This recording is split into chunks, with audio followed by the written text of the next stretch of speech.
Penga Penga, l'un des plus grands cimetières que compte la ville Cuprifère, laisse exposer son état à désirer, nécessitant un assainissement pour honorer le mort. Ce dernier, situé au quartier portant le même nom, dans la commune Lubumbashi, est envahi par des herbes de tout genre.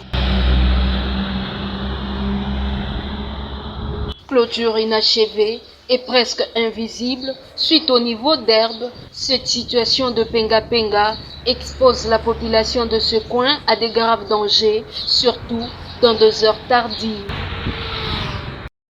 Quelques témoins se sont exprimés hors caméra, disent que la mairie de Lubumbashi a autorisé la reprise d'enterrement. Pourtant, les agents d'assainissement ne pensent même pas rendre propres ces lieux.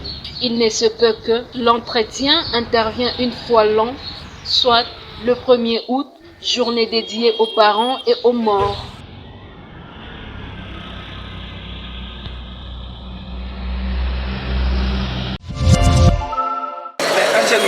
Lubumbashi, capitale Cuprifère de la République démocratique du Congo, connaît une multiplicité incalculable de stations-service, difficile de parcourir 200 mètres sans en croiser une. À ce jour, elles sont construites à côté de restaurants, des magasins et de maisons résidentielles. Pourtant, l'emplacement de ces établissements experts en livraison de carburant expose à des grands dangers en cas d'incendie. Dans plusieurs villes étrangères, on trouve peu de stations en plein centre-ville, chose contraire dans le chef-lieu du Haut-Katanga. D'après ce motard trouvé sur son lieu de travail, le nombre exagéré de stations en plein centre-ville leur permettent de bien exercer le travail en évitant de panne sèche.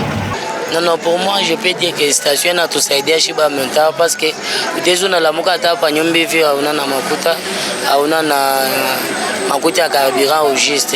On n'a pas de carburant qui doit. À un moment à l'autre, on a aidé. On a des batailles qui ont été attaquées côté à Kassavou, soit qu'il est là-bas.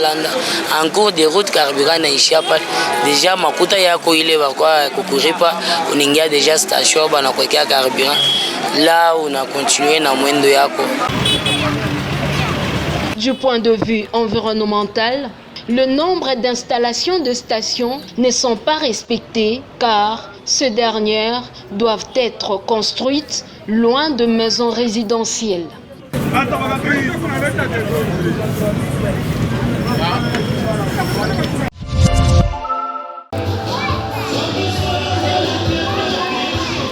En République démocratique du Congo, un total de 329 nouveaux cas de choléra, dont 11 décès, ont été enregistrés en 2 semaines dans des zones de santé comprenant la municipalité de Katuba et annexes dans la ville de Lubumbashi. Au sens de l'appel lancé par les ministres de la Santé en province, cette fois-ci, les églises s'impliquent activement sur la sensibilisation pour leurs fidèles. Concernant cette maladie qui est à la une, donc choléra, il faut se laver les mains et éviter de manger les choses sur la route,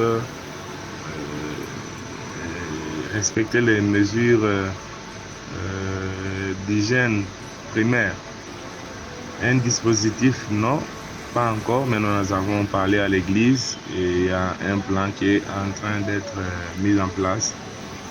En train de trouver un dispositif, les savons, l'eau pour tous nos fidèles.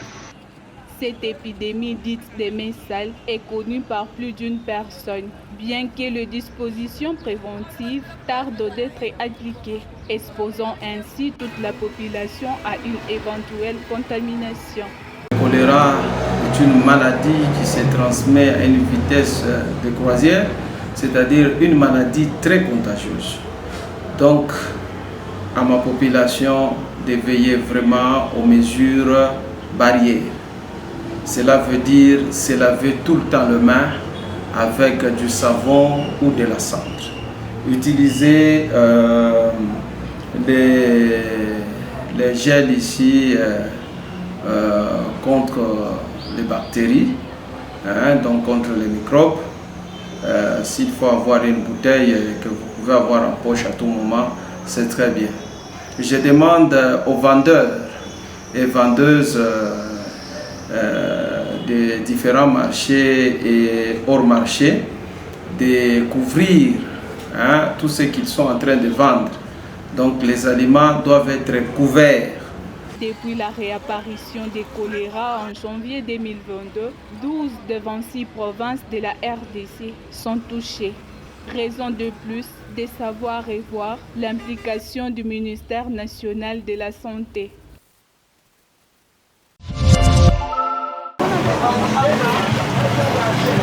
Lubumbashi une fois encore. Ici, ce sont les tronçons routiers de la commune Kenya qui se trouvent dans notre tir de mire.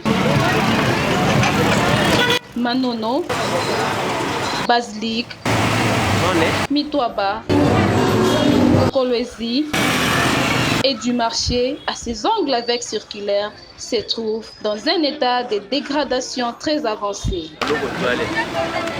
La plupart de ces routes principales sont liées directement au centre-ville. Difficile ainsi pour les automobilistes de bien faire leur travail.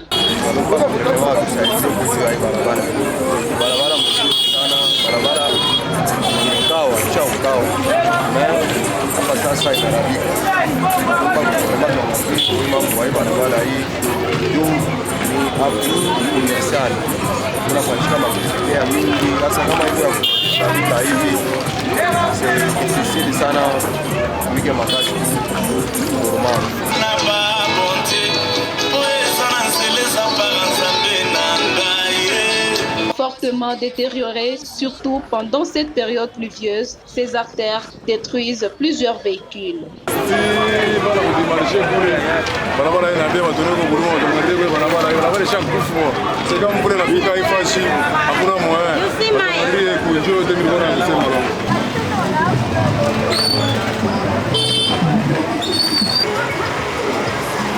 Cette situation qui s'empire davantage du jour au lendemain nécessite une réhabilitation le plus vite possible serait le mieux.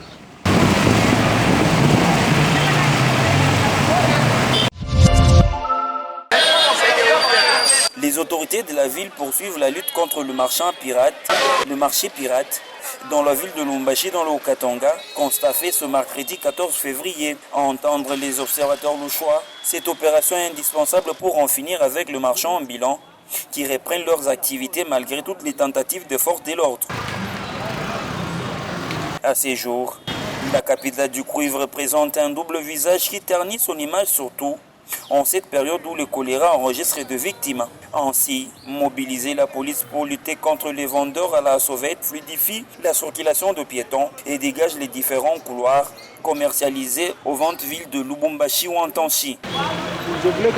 Lorsque la situation est décantée, ainsi la population respire au parfum de la lutte permanente contre les immondices. Partenaire intime de l'insalubrité criante, ainsi la délocalisation de ces commerçants s'impose comme solution palliative. Sinon, les longs des artères, dans le couloir et à même le sol de Lubumbashi, assisteront comme à l'accoutumée, sans doute à l'étalage de marchandises dissimulées à chaque passage des policiers qui par moment se transforment en agents protecteurs moyennant quelques billets de banque. D'aucuns pensent que pour éradiquer ces phénomènes, il faut l'éducation de la population à la bonne citoyenneté et au respect du code moral.